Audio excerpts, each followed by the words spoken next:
ახლა კი დღის სხვა თემები ფაშიზმზე გამარჯვების 72 წლის თავს აღნიშნავენ ვაკის პარკში. მთავრობის გადაწყვეტილებებით მეორე მსოფლიო ომის მონაწილეები დახმარების სახით ერთჯერადად 600 ლარს მიიღებენ, ხოლო დაღუპულთა ოჯახის წევრებს კი 300 ლარს გადასცემენ.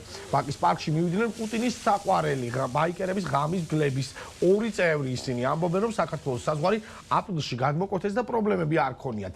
სანდრო გამსახურდია მუშაობს ვაკის პარკში. სანდრო, როგორ შეხვდნენ ღამის გლებს ვაკის პარკში, ხომ არ ყოფილა რაიმე ინციდენტი?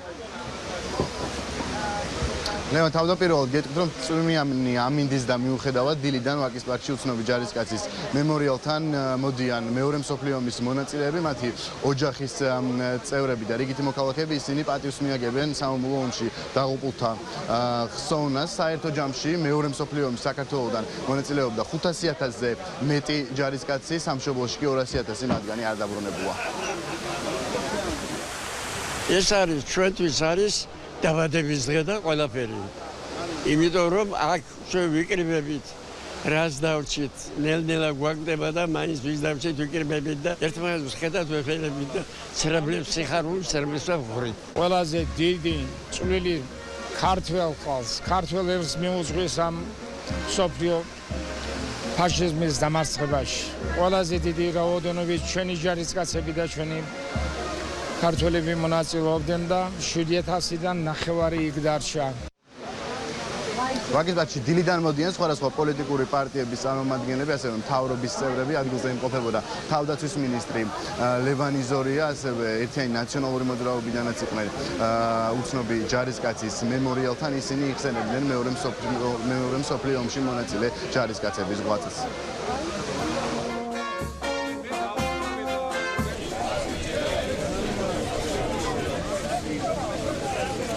საქართველოს ამ გამარჯვებაში განსაკუთრებული წვლილი შეიტანა 100,000-ობით ქართველი შეეწირა ამ ბრძოლას. ჩვენ ქეთს ვიხრით მათი სახელების წინაშე და ვამაყობთ და მომავალი თაობებიც იამაყებს ამ გმირობით. ყველა ვეტერანს მინდა მიულოცო ეს დღესასწაული. საქართველოს მოქალაქეებმა უმნიშვნელოვანესი წვლილი შეიტანეს ანტიჰიტლერული კოალიციის გამარჯვებაში.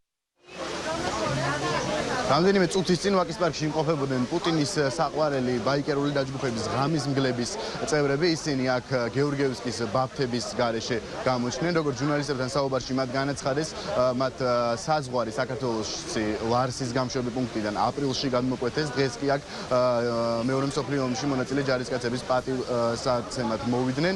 რაც შეეხება 9 მაისს დაგეგმილ მანიფესტაციას, მათ განაცხადეს, რომ ისინი არანაირ მსგავსი ქმედების მოწყობას თბილისის ქუჩებში არ აპირებენ. ჩვენ აქ ჩამოვედით იმისთვის, რომ პატივი მივაგოთ ჩვენს დაღუპულ მეომრებს. ეს არის ჩვენი საერთო გამარჯვება. არ ვაპირებთ რაიმე სახის მანიფესტაციის მოწყობას. საქართველოში ლარსის გამშვები პუნქტიდან აპრილის თვეში შემოვედით.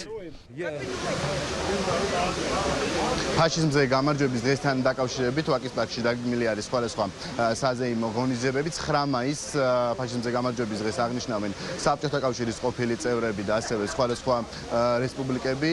საფრანგეთი და ევროპის დიდი ნაწილი კი ფაშიზმზე გამარჯვების დღეს 8 მაისს აღნიშნავს. სანდრო გამსახურდია საუბრობდა ვაკის პარკიდან პირდაპირ ეთერში.